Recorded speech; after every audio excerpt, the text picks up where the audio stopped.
Opportunity cost is the value of the best thing that you're missing out on by making a choice. What you're missing out on can be many different things. It could be relationships, jobs, or even money. The point of opportunity cost is that you can't choose everything, and you're trading off missing out on things when you choose to do something. Every single yes that you make is an automatic no to something else that you could be doing. And that cost isn't what you choose, it's actually what you didn't choose. An example of this would be going to the gym when you could have worked more hours at work. An opportunity cost is invisible, and that's why most people miss out on it. So obviously I'm a finance channel, so I want to tie this into personal finance a little bit. So one thing I'll say about opportunity costs is with money, it makes it a little easier to see than some other things actually. Opportunity cost has a philosophy with personal finance that money can do one thing and not anything else. So if you spend it, then that's what you used it on. And that's kind of like the core philosophy in personal finance. So a dollar spent removes your future options, whether that's investing or saving that money or putting it to use in a better manner. The real cost is what that dollar could have became if you were to do something else with it. In my opinion, most people don't think in opportunity cost. They operate in how they feel currently in the moment. They'll spend money based on emotions rather than logically.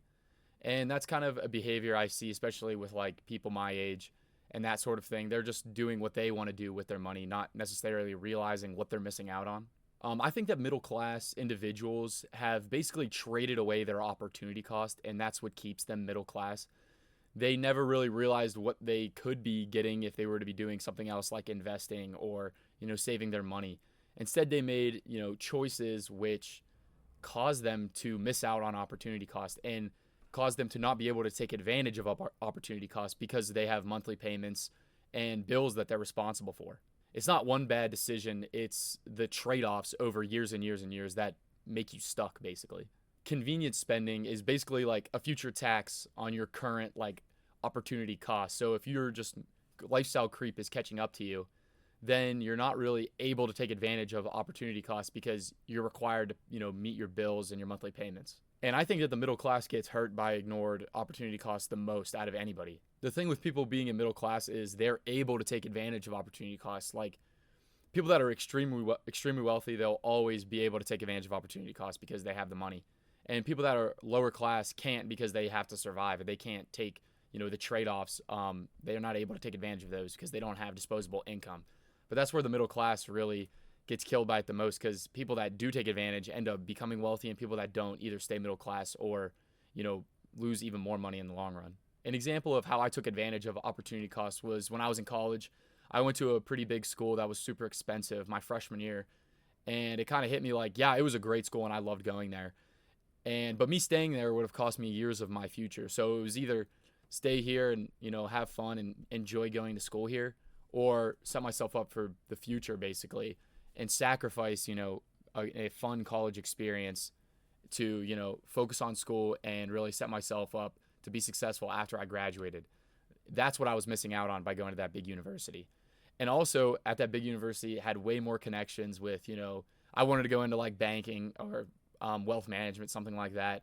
And a lot of people I know there are in that sort of thing at huge companies. And that's the opportunity cost I missed out on by transferring. So you could see it kind of go both ways, but it's kind of which one do you want? Me personally, I'd rather be out of debt and be able to set myself up for the future than have a ton of student loan debt and have a really great job and just be paycheck to paycheck and not able to take advantage of future opportunity cost. A few ways I see people missing out on this opportunity cost is financing things they don't need to, whether it's like buy now, pay later, or like financing an iPhone, cars, things like that. That the monthly payment is destroying your disposable income that you could be using to work for you to help, accumulate more wealth, especially at a really young age of like someone like me. Also, these like insane degrees that people are getting, paying thousands of dollars to get them.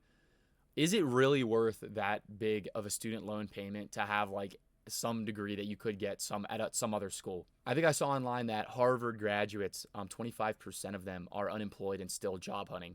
So what's the point in paying thousands or hundreds of thousands of dollars to get a degree when we're still unemployed like everybody else? The college degree has been way oversaturated, and opportunity cost, that's something to do with it. I see opportunity costs in a bunch of other ways too in people's lives, such as renting versus buying, That depends on where you live and that kind of and your personal situation. And the thing with opportunity cost is it can go down to personal interactions.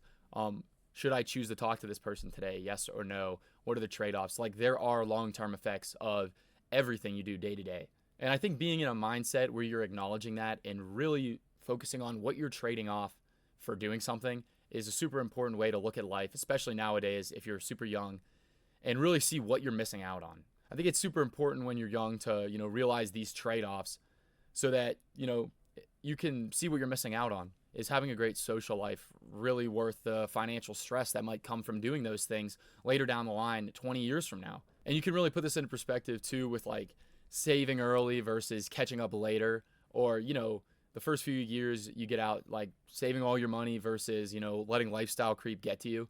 And yeah, that's just my opinion on this, subject. Let me know what you guys think. Thanks.